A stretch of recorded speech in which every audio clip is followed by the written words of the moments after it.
नमस्कार दोस्तों, आपका मेरे YouTube चैनल भक्ति ज्ञान त्योहार में स्वागत है। आज मैं आपको अमावस्या और पूर्णिमा दो बहनों की कहानी सुनाने जा रही हूँ। अगर आपको ये कहानी पसंद आए तो कमेंट बॉक्स में ओम नमः शिवाय जरूर लिखिए।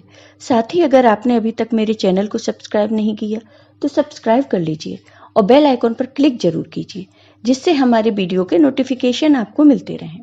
अब सुनिए ये कहानी। किसी राज्य में एक राजा रानी थे। उनके दो बेटियां तथा दो बेटे थे। उनकी एक बेटी का नाम अमावस्या और दूसरी बेटी का नाम पूर्णमस्या था। पूर्णमस्या बहुत ही धार्मिक प्रवृत्ति की थी। वह हमेशा पूजा पाठ किया करती थी और गाय की सेवा किया करती थी और सारा काम करती थी। और अमावस्या की पूजा पाठ में कोई रुचि नहीं थी। वह कभी भी पूजा पाठ नहीं करती थी और ना ही कोई काम किया करती थी। लेकिन दोनों बहनें एक दूसरे को बहुत प्यार करती थीं। लेकिन राजा रानी का व्यवहार पूर्णिमा के प्रति अच्छा नहीं था। वो अमावस्या को चाहते थे और अपने दोनों पुत्रों को प्यार करते थे। तो राजा रानी अपने पुत्र का ज्यादा ख्याल रखते थे। धीरे धीरे समय बीतता है और राजा रानी के बच्चे बड़े हो जाते हैं। राजा अपने बेटों का विवाह कर देते हैं और राजा की दोनों बेटियां भी बड़ी हो जाती हैं। फिर सब राजा से कहते हैं कि अब इनका विवाह कर दीजिए। राजा ने कहा, हाँ, विवाह तो करना ही है। तब रानी राजा से कहती हैं कि पूर्णमस्या का विवाह किसी बड़े घर में मत करना, क्योंकि इसे तो काम करना पसंद है, गाय की सेवा करना पसंद है, भजन कीर्तन और कथा कहानियां सुनना पसंद है, पूजा पाठ करना पसंद है। अगर यह बड़े घराने में गई तो ये सब नहीं कर पाएगी, इसलिए इसकी शादी किसी गरीब के घर में ही कर दीजिए। राजा ने कहा, ठीक है। और राजा पूर्णमस्या के लिए रिश्ता तलाशने लगे और अंत में राजा ने एक गरीब घर में पूर्णमस्या का विवाह तय कर दिया। तब रानी ने कहा, महाराज, अमावस्या भी तो विवाह के योग्य है, इसके लिए भी वर देखिए और दोनों बहनों का विवाह साथ साथ कर दीजिए। राजा ने उसी गांव के राजा के बेटे के साथ अमावस्या का विवाह तय कर दिया। राजा ने रानी को बताया तो वह बहुत खुश हुई और मन में सोचने लगी, अब देखते हैं कि पूर्णिमा गरीब के घर कैसे रहती है, बहुत पूजा पाठ करती है, देखते हैं इसके भगवान इसकी क्या मदद करते हैं। फिर समय आने पर राजा ने अपनी दोनों बेटियों का विवाह कर दिया। अमावस्या को बहुत धन दौलत दी, लेकिन पूर्णमस्या को कुछ भी नहीं दिया। पूर्णमस्या के भाई भाभियां उसे बहुत प्यार करते थे, क्योंकि वो अपनी भाभियों का काम में हाथ बटाती थी, लेकिन अमावस्या उन पर रौब जमाती थी। फिर अमावस्या और पूर्णमस्या दोनों अपनी अपनी ससुराल चली गईं। एक बार की बात है, अमावस्या ने अपने घर पर सिर्फ चर्चा रखी और उसने सबको बुलाया, लेकिन अपनी बहन पूर्णमस्या को नहीं बुलाया। पूर्णमस्या अपने दरवाजे पर बैठी थी तो गांव की औरतों ने कहा कि तुम्हारी बहन के घर सिर्फ चर्चा है, तुम नहीं जाओगे। तब पूर्णमस्या ने कहा, नहीं, मैं नहीं जा रही, क्योंकि मेरी बहन ने मुझे नहीं बुलाया तो मैं कैसे जा सकती हूँ। तब गांव की औरतों ने कहा कि नहीं बुलाया तो क्या हुआ, पूजा पाठ है, तुम चलो हमारे साथ। गांव की औरतों की बात मानकर पूर्णमस्या शिव चर्चा में चली गई। जब अमावस्या ने पूर्णमस्या को देखा तो वो गुस्से से बोली कि जब मैंने तुम्हें नहीं बुलाया तो तुम मेरे घर क्यों चली आई? अब आ ही गई हो तो चुपचाप एक जगह बैठी रहना, इधर उधर मत घूमना। उसने पूर्णमस्या की गरीबी का बहुत मजाक उड़ाया।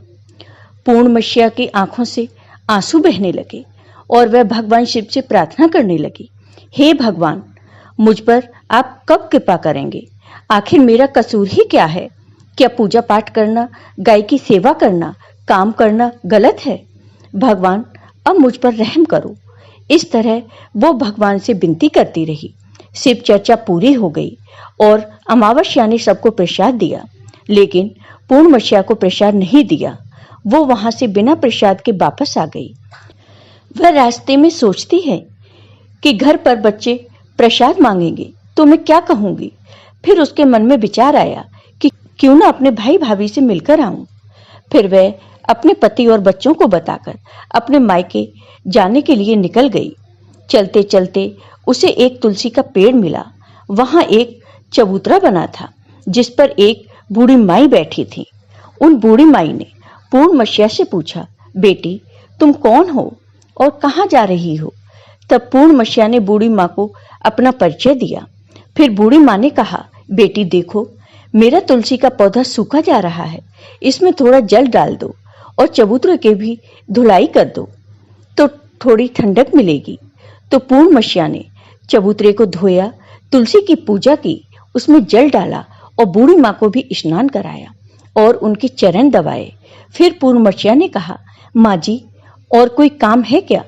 तो बूढ़ी माँ ने कहा, नहीं बेटी, और उसे खूब आशीर्वाद दिया और कहा, जाओ तुम अपने मायके, लेकिन लौटते समय मुझसे मिलकर जाना।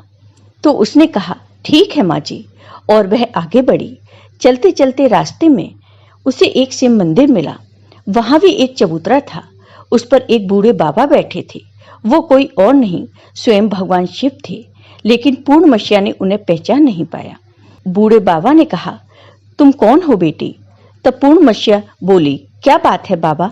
तब उन बाबा ने कहा, बेटी क्या तुम इस मंदिर की साफ सफाई कर दोगी? बहुत गंदा हो गया है, और चबूतरा भी धो देना, और मेरे नहाने के लिए 2 बाल्टी पानी भर देना, तो तुम्हारा बहुत एहसान होगा।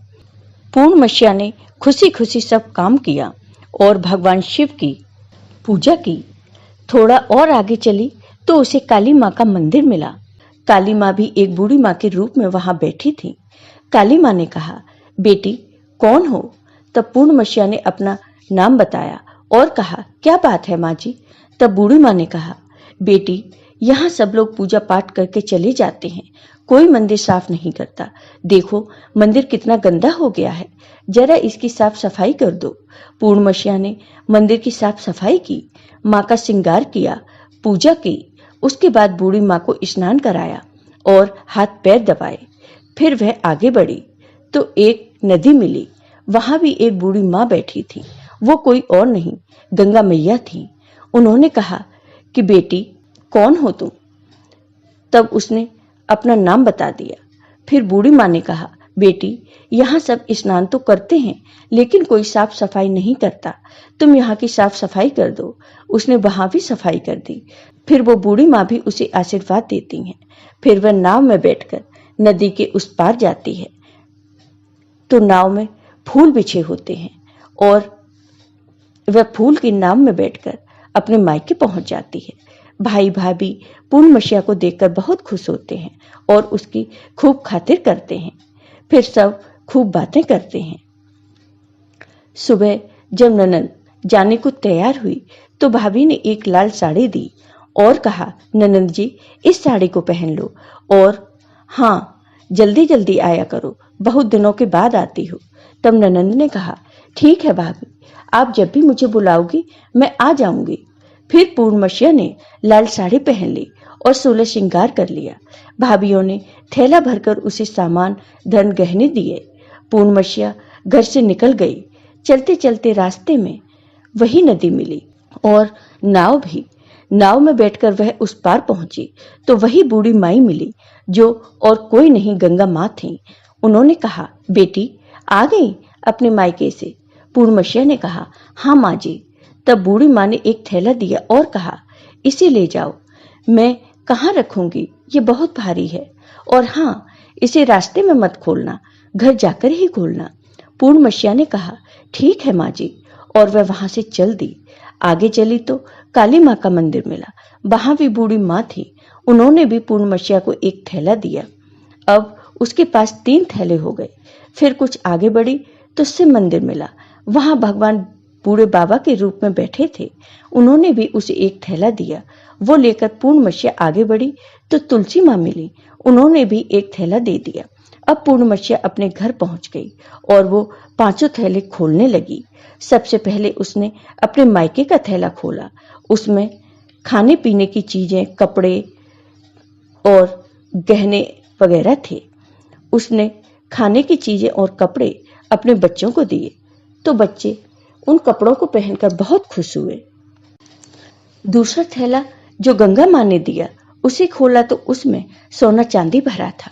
तीसरा थैला जो काली माँ ने दिया था उसमें 16 श्रृंगार भरा था। चौथा थैला जो भगवान शिव का था उसमें सब खुशियां थी, धन संपत्ति सब कुछ था। पांचवा थैला तुलसी माँ का, उसे खोला तो उसमें चावल गेहूं सब भरा था।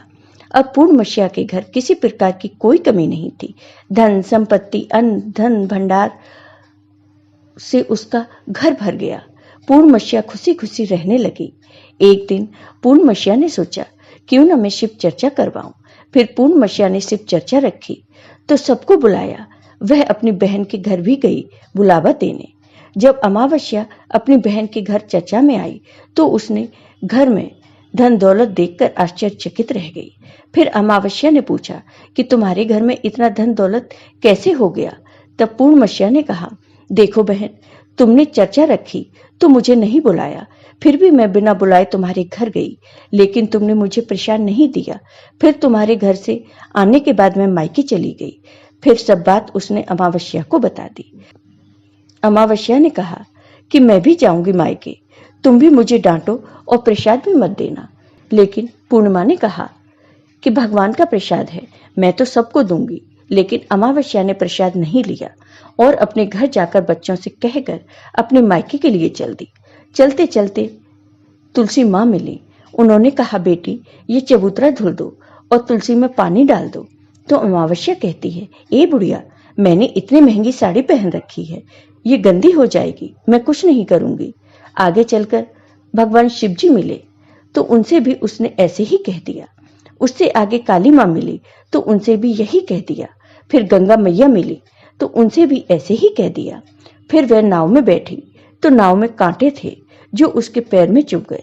फिर वह अपने मायके पहुंच गई। जब उनकी भाभीियों ने देखा तो कहा, ये कहां से आ गई। अरे पूर्णमशिया के पास तो कुछ नहीं था, इसलिए उसे सब कुछ दिया, लेकिन ये यहाँ क्यों आई है।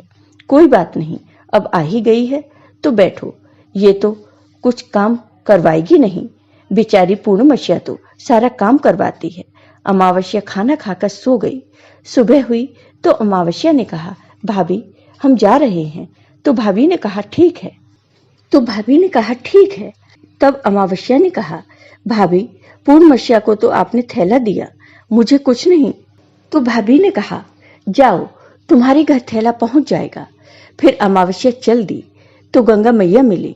गंगा माँ ने कहा, आ गई बेटी। तो उसने कहा, आपने पूर्णमशिया को थैला दिया, मुझे कुछ नहीं दोगी। तो गंगा मैया ने कहा, ठीक है जाओ बेटी, हम घर भिजवा देंगे। ऐसे ही काली माँ, भगवान शिव और तुलसी माता ने भी कह दिया। जब वह घर पहुंची तो उसके आंगन में 5 थैले रखे थे।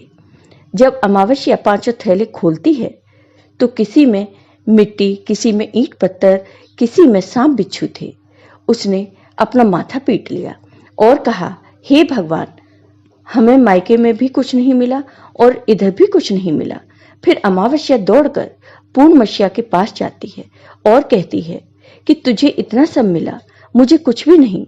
तब पूर्णमशिया ने कहा, मैं मायके जाती हूँ तो भाभीियों के साथ काम करवाती हूँ, और तुमने तो भाभी की कभी भी मदद नहीं की, तो भाभी तुमको क्या देती। गंगा माँ को तुमने ठुकरा दिया, शिव जी, काली माँ, तुलसी माँ, सबको तुमने ठुकरा दिया, इसलिए भगवान ने तुम्हें कुछ नहीं दिया। तब अमावस्या कहती है, बहन मुझे माफ कर दो, मैंने सदा तुम पे अत्याचार किया, लेकिन इसमें मेरा कोई कसूर नहीं था। मुझे भी बताओ, अभी मुझे नहीं मिला, लेकिन मैं भक्ति करके सब प्राप्त कर लूंगी। तब पूर्णमशिया ने कहा कि बहन देखो, 3 सूत्र का ज्ञान ले लो। पहले सूत्र में दया मांगना, दूसरे सूत्र में चर्चा करना और तीसरे सूत्र में 108 बार ओम नमः शिवाय का जाप करना। बहन, भगवान ने जो 3 सूत्र दिए हैं वो प्रसाद के रूप में स्वीकार कर लेना और हृदय में बसाना। मैंने सच्चे मन से भगवान का पूजा पाठ किया, सबकी मदद की, सबका काम किया, इसलिए मुझे सब कुछ मिला और तुम्हारे पास जो भी था वो भी खत्म हो गया। तब अमावस्या अपने घर गई और वह पूजा पाठ करने लगी और भगवान शिव से माफी मांगने लगी। जय हो भगवान शिव की। आपको ये वीडियो पसंद आया हो तो कमेंट बॉक्स में कमेंट करके जरूर बताइए। साथ ही मेरे वीडियो को ज़्यादा से ज़्यादा शेयर करिए। धन्यवाद।